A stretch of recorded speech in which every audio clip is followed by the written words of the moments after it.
Welcome back. Today we're going to be talking about how to make side money on repairing audio amplifiers for cars, trucks, vehicles, whatever you want to call them. This is a Sundown audio. It's a 3500 watt one. And most of the time you see for car amplifiers is they have blown the MOSFETs, and you will clearly see how they're blown. There will be surface mount resistors and stuff that are just like popped. This particular one did not have any audio MOSFET going bad. The end user said that when they installed it, he was hearing some noises before having a speaker hooked up to it, and then he also heard noises that were strange after he had speakers hooked up to it. Sundown has their own OEM parts, so they have their own part number like C4, C5, C11, C12, proprietary stuff. Even their MOSFETs are labeled H11, which you're not going to be able to find most time. They've limited the amount of repair that you can do, and maybe you can contact them, I'm not sure. But other audio amplifiers have all the parts out there and you can see them.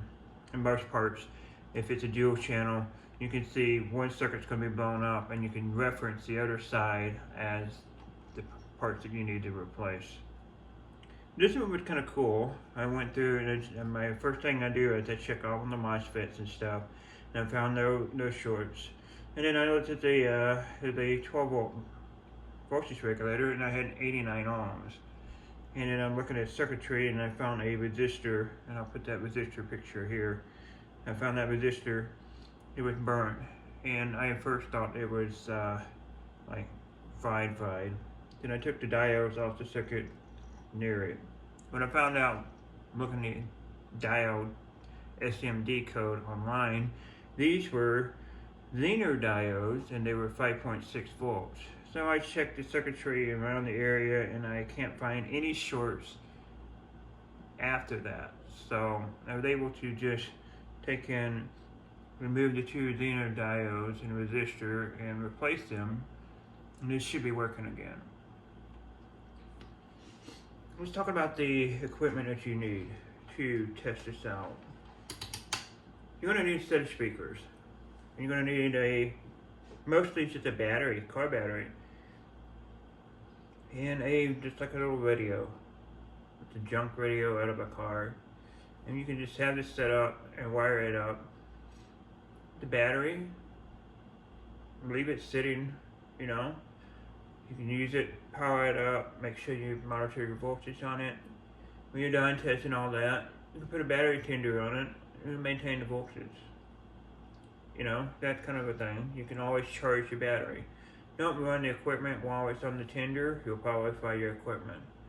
Most battery tenders or battery chargers put a square wave or a triangle out to charge the battery in pulses.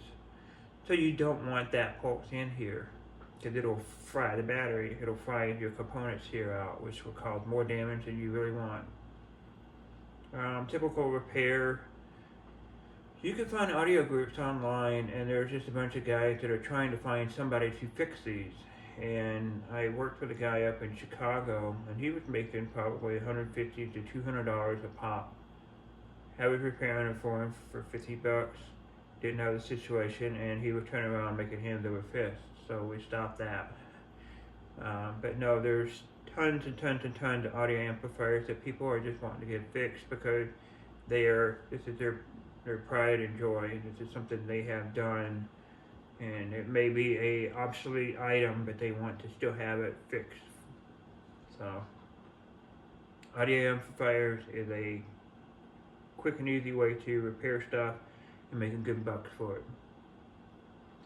That's my tip for this week. I'll help you learn something, and we'll see you next time.